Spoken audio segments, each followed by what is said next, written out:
Super. Well, welcome to Stand Up for Doctors. I'm your host, Kim Downey. Thank you very much for joining us. This channel is dedicated to amplifying the voices of doctors, other healthcare professionals, and patients as they share their unique struggles, triumphs, and passions. My mission is to build connection and create advocacy for healthy doctors, driving positive change that benefits both doctors and patients. This is a space for everyone who cares about the future of healthcare.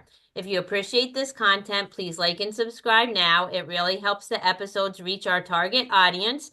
And I would like to welcome Dr. Pamela Buchanan and Dr. Ravi Iyer. Thanks for joining us today, Pamela and Ravi. Thank you. Thank you. You're welcome. And by way of brief introduction, Dr. Pamela Buchanan is an emergency medicine physician, TEDx speaker, keynote speaker, and mental health advocate. Pamela helps people prioritize self-care, overcome burnout, and achieve wellness through expert guidance, coaching, and evidence-based frameworks. And Dr. Ravi Iyer is an internal medicine physician scientist, author, TEDx speaker, AUDHD thought leader, which is autism attention deficit hyperactivity disorder, and a neurodiversity neuroinclusion pioneer with 42 years of expertise in driving transformative teams in healthcare and other organizations. So today we'll be talking about the commonalities you both have. You're both physicians, you're both TEDx speakers, and you're both passionate about raising awareness and support around neurodiversity coming from your own personal experiences. So I thought this would be an excellent conversation. So thanks again for joining me. And Pamela, what would you like our audience most to know about you? Uh, you know, I would like people to know that when you have a great physician, let them know. Because physicians, we have that positive neurofeedback loop as well. And then I also would like to just banish the shame when there is a mental health issue. I mean, I've been through depression, I've been through suicidality, and getting help, there's no shame in that. There's power in it. Also, I'm neurodivergent. I have high functioning autism. When I was coming up, they called it Asperger's and ADHD. And those used to be sources of shame. Like I didn't want, I like, what would people think if they knew that's what I had as a physician, And so now I just step into it. I lean into it Yeah, because well, I want to be an example. yeah, absolutely. Well, thank you for sharing that. And Ravi, what would you like to share?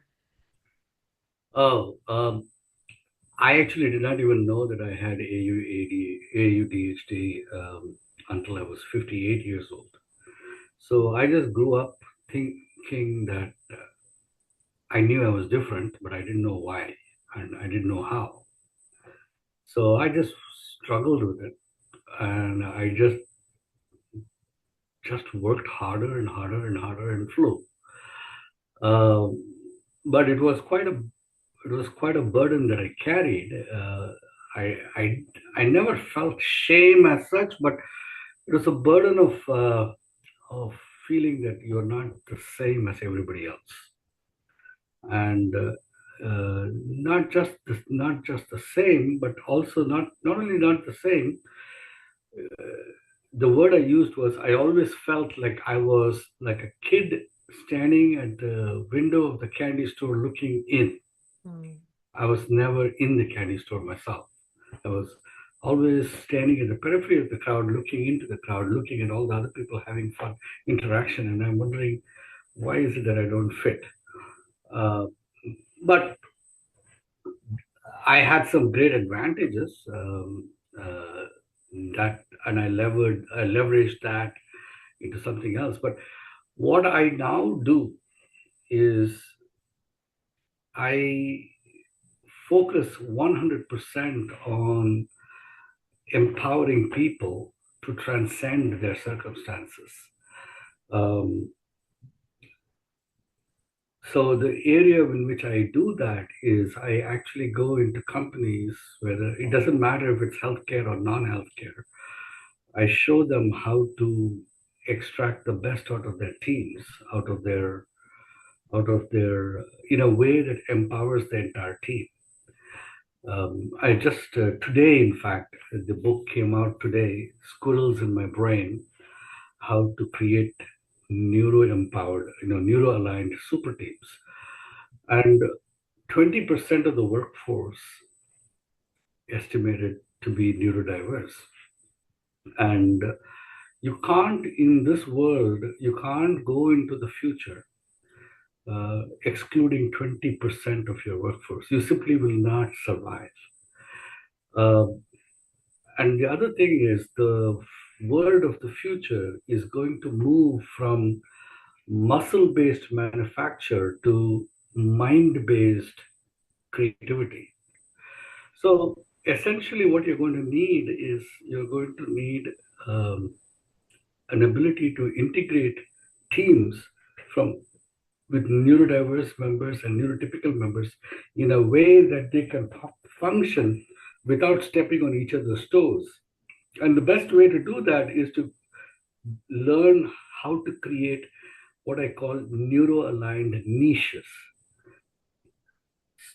An environment an ecosystem in the company where you can have neurotypical people working in the areas where they are the best and neurodiverse people working where they are the best. And you have managers who understand the needs of both and are able to conduct it like an orchestra where you have wind instruments and percussion instruments, and you're not trying each one to. Right now, what we are trying to do is we are trying to. Each instrument is trying to play every other tune, and what you get is cacophony. You don't get music. Mm-hmm. Yeah, that's a beautiful way to say that. So, Pamela, anything you'd like to respond to what Ravi said, and then I'd each like you to share because there's some similarities in your TED Talks, and if you'd like to share how you decided to do a TED Talk and what your TED Talk is about. You know what? I love what Robbie says because, while he was talking, I was feeling so seen and heard. In that as I had become older and more accepting of my true self, being neurodivergent as a child felt like a curse. It felt like being so different, never fitting in, even though I was gifted academically, I felt like I couldn't do people skills. And it was something I had to learn. Everybody else learning algebra, that was easy for me. I'm learning how to say hello. My name is Pam. How are you today? And learning what is appropriate and acceptable in culture, and learning that, getting so many, oh, you can't say that. Why not? It was the truth. And so in being more accepting, I love this new world where we are now starting to accept people who are different, that everyone doesn't have to be the same, and celebrating those differences and the idea that there will be workforces that take into account different people's neurodivergence is so much real progress. I always spent my adulthood, once I had children, worrying that they would get what I have, worrying that I would pass it on. And out of my children, two are neurodivergent, but doing very well and thriving. Uh, and I'm excited about that. My daughter even freed me. She says, I love my neuro spicy family. That's what the kids are calling it now. Neuro spicy, like it's a dip or a dance. So I did my TED Talk because I wanted to bring awareness to um, the fact that one physician dies every day from depression and suicidality. The fact that we tend to be afraid to go get help for mental health issues because we're afraid that it might affect our licenses and livelihood. And then we just put it off for all these reasons. I know I did. And so I think that we need to do a better job of that. And then definitely a better job of bringing people into the fold and accepting people as different, knowing that all these differences make the world more beautiful. Mm-hmm. Yeah. That's so beautifully said. So, Ravi, anything you'd like to speak to what Pamela shared? And also, if you would like to share what your TED Talk was about and why you decided to do it. Well, I'm actually going to be giving my third TED Talk on March 14th. The first one was in October of 2024. It was on the power of focus. And the second one that I gave on Feb 1st was on the power of connection. And the third, which I'm going to give, is on the power of community. And these three actually form what I call the three pillars of performance. You need focus. You need to be able to connect with people, which neurodiverse people have a problem. They actually do connect. They don't connect in the way that the rest of the world recognizes it as connection. Um, so, so one of the things I teach people, like yesterday I had a conversation, yesterday was Sunday. So we had gone to the temple, and somebody known to us started talking to my wife and I, and he was talking about how he had a son who is Asperger's, and he is struggling with life and so on and so forth. And then my wife was talking to him, and then when I started talking, I wasn't looking at him. I was looking elsewhere, but I was talking seriously about the problem. And later, my wife said, you got to look at the person. You are great on the stage because you don't have to look at anybody. Then you really connect. But I said, you know what? I'm still struggling. I'm 67 years old, and I still struggle to look at people when I talk. But right now, I'm not as bad as some Asperger who cannot even look at a screen. But this is an issue. It's a learned behavior for a lot of neurodiverse people, whereas for the rest of the world, it is not. It is an instinctual behavior. But in the process of actually helping people develop presentation skills, you need to teach them to act as if they are connecting. And so a lot of, and that's what my TEDx talks was about, the focus, connection, and community. Because if you want to really make an impact in the world, you have to be able to get your ideas to be accepted by a community of people who will adopt it and then move forward. And that community doesn't have to be the whole world. It can be just your team, but that's still a community. And so these three elements of focus, connection, and community, which are what I spoke about, constitute the essence of performance. Mm-hmm. Yeah, well, thank you. I love connection and community, and of course, focus is important. What I'm wondering, I would like to ask each of you, and Pamela, you can go first, is how often do you share, with other doctors that you're neurodiverse, and whether or not you share, like, what do you wish other doctors, would know? I, as I become older, I don't have a problem sharing because what I'm noticing is that a good many of physicians are neurodiverse, whether diagnosed or not. It is quite obvious. The whole making eye connection, a big problem of mine. I've learned to focus. I do not like looking in the eyes. It causes adverse events for me. And so I look at eyebrows. I look at the center of the nose, but not in the eyes.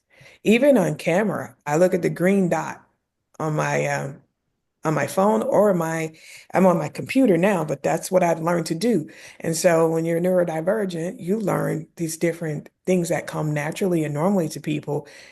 You learn hacks. And so, if anything, I like sharing hacks with people who have these issues. I like to share these hacks with doctors who I see struggling to communicate and then having an off-putting reaction with the patient. I see this often with, say, people who don't deal with awake patients, like surgeons or anesthesiologists, if they have neurodivergent issues and then they're forced to talk to a patient, those skills need to be taught. And then I think that, this is something that would be good when, I'm doing physician coaching in different groups. If I'm in hospitals, it's the skill sometimes that I'm finding that I'm having to teach. And I think it's good that we're now just opening it up, being open about who we are and what issues we may face. Mm-hmm. So, Ravi, how often do you share, and what would you like doctors to know? I'm been a physician now for 42 years. So at my stage of my career, I have no reluctance to share what I am. The medical field, like Pamela said, is full of divergent personalities. And I think we self-select ourselves because we are gifted with retentive memories. We are gifted with razor-sharp intellect. And, when we find that we can't interact with conscious people, we become neurosurgeons and surgeons and anesthesiologists or pathologists. And so that we still find a way to contribute our talents to the general community and profit from it in terms of success and getting all the accoutrements of success. But when we are thrown into an actual social gathering, we are not very good at it. We are good on stage. We are good.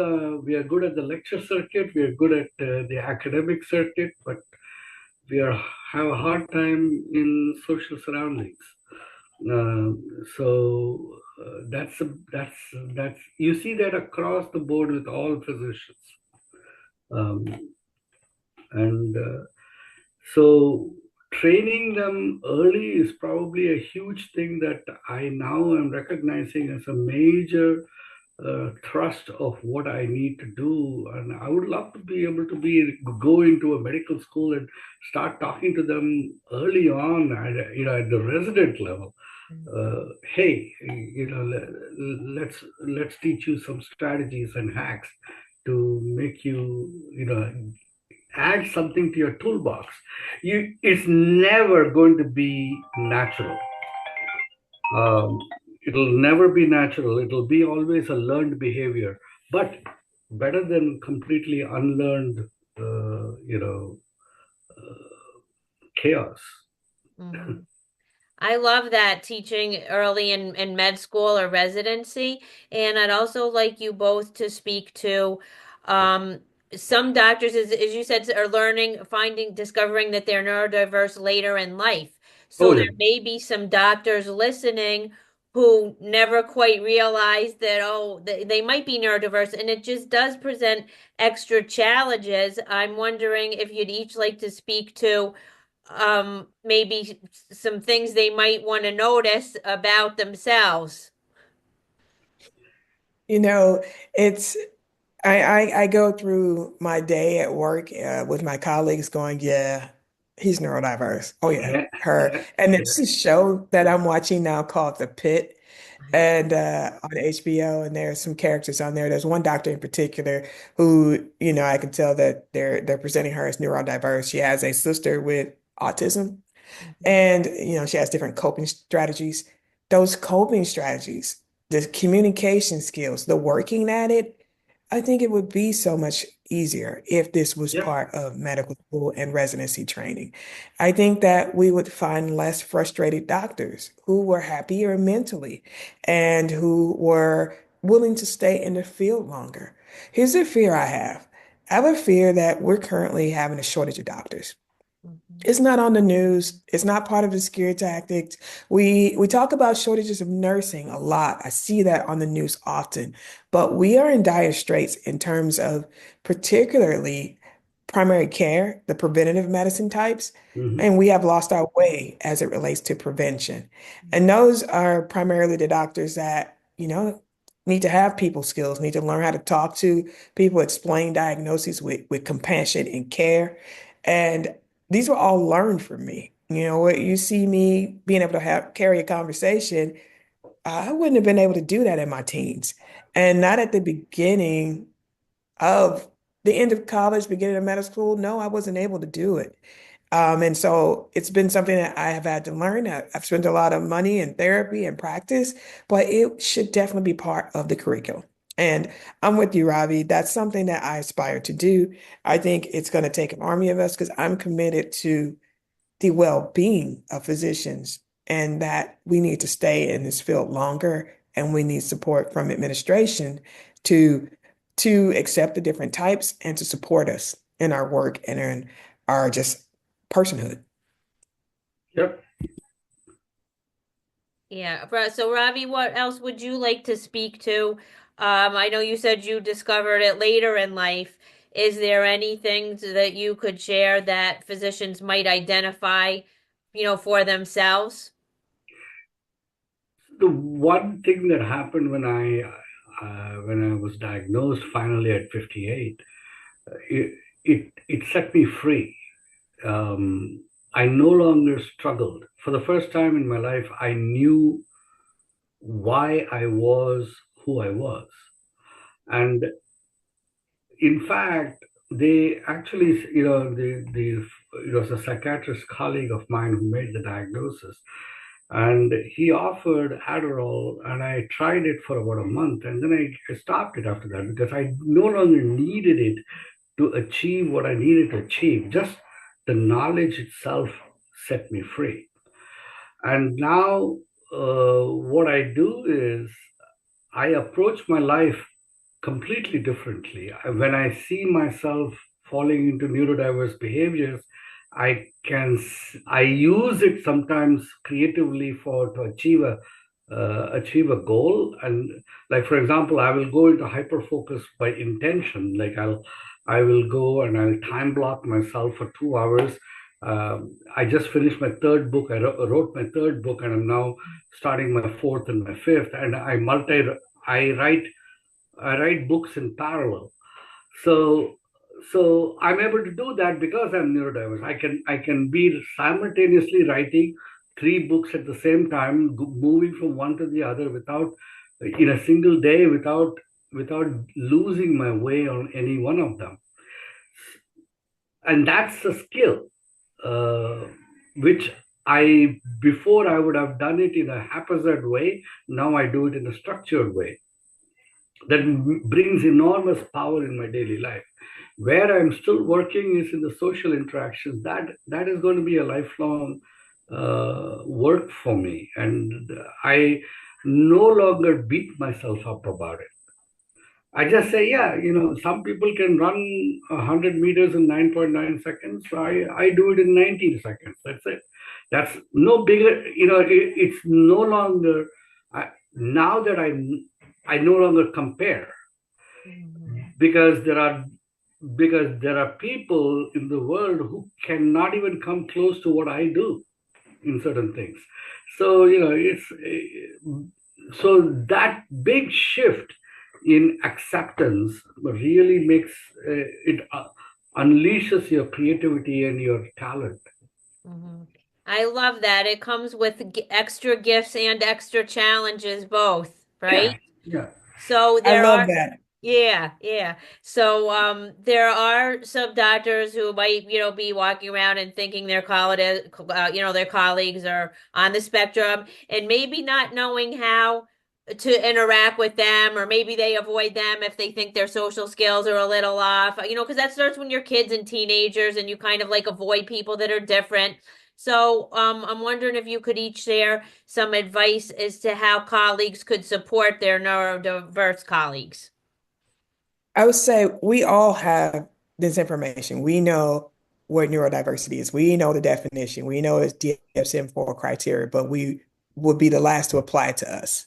And so if your patient satisfaction scores are usually low because you have bad communication, you might be neurodivergent. And if you have issues with just communicating information to patients in a way that's not offensive, you might be neurodivergent. If you do behaviors over and over, you might be. And there's no shame in that. Embracing it and knowing that it's part of your superpower. That's what we need to do. Yep. Yeah, absolutely. And Ravi, if you have anything to add to that, and also how could physicians support their colleagues if they both think they're neurodiverse? I think the biggest challenge for everyone, on both sides of the equation, neurotypical and neurodiverse, is acceptance. Because without acceptance, there is no space. There's no space for existence. And one of the things that I teach in the cognitive alignment workshop is, how do you begin with accepting where you are? How do you begin with being okay? Because before you can become excellent, you first have to be okay. Excellence begins with okay. And most people try to leapfrog over okay directly into performance, and you can't do that. You first have to get okay first before you can perform. And physicians tend to be very good at accepting patients. They are they are less skilled at accepting themselves or accepting their colleagues. And so the practice of acceptance really opens the dialogue up into performance. And that is what I teach. That is what I try to get people to start looking at. How do you accept? I love that. And I think that's self-acceptance, self-compassion, and accepting each other and having compassion for each other. I love that. Thank you It's very not rocket science. It's not rocket science. All of this is known, but it is just that you got to know it in the moment, not later on after the fact. So it's the practice in the moment that makes a difference. Mm-hmm. Absolutely. Well, thank you both very much for this conversation. And as we're winding down, Pamela, how can our listeners get in touch with you? And if you have a final tip for colleagues? My final tip is it's okay to not be okay. Right? It's okay to accept you as you are and definitely actively practice self-care, taking care of yourself. We do so much to take care of everyone else, and we do not remember to take care of ourselves. And so that is one of the main things that I teach is how to manage your stress, how to be okay with being who you are, exactly how you are. And that is who you were meant to be, and how to take care of you because you only get one you. And you can reach me at drbstrong.com. That's drbstrong.com. And you can text strong to 55444. And I like to give away, 5 ways to manage stress because we need to learn how to actively manage our stress, not just doctors, but all kinds of people. And so that's what I say when you text me or come to my website. Okay, for sure. Thanks a lot. And Ravi, how can our listeners get in touch with you? And do you have a final tip for your colleagues? You can reach me at any time on my website. It's www.driyer.com, driyer.com. And it's you can email me from there. My email is right up there, and it's easy for people to reach out to me. The tips, like I said, if you are interested in getting in contact with me or any one of my programs, or have me come over and do a program for it, just use the tools on the website to reach out to me. And uh, usually on my podcast, I have a podcast called Stuck to Strong. It's STUCKTOSTRONG. And the email for the podcast, if you want to come on the podcast or you want to comment about it, anything, is stucktostrong@gmail.com, and you can email me directly. And I'll always answer all my emails. Well, thank you. I know other physicians who have shared with me that they've discovered that they're neurodiverse recently or as adults. So I think this is an important conversation to have. And thank you for sharing. And also for physicians that are interested in doing TED Talks, they have a lot to learn from both of you. And I'm excited to share that and the synergies that the two of you have. And even from the perspective of ER physician and primary care doctor, and lots of times people are ending up in the ER because it's difficult to get in to see primary care. So speaking to what Pamela said, is we need primary care doctors and focusing on preventative medicine. So we touched on a lot of different things. So thank you for this really insightful conversation. Thank you. You're very welcome. Thank you. You're welcome. Yeah. So in closing, to move the needle in healthcare, we all need to raise our voices and we all need to care about each other. We already know that doctors need to care about patients. Patients need to care about doctors too. So stand up, doctors, and let's stand up for doctors. Thank you.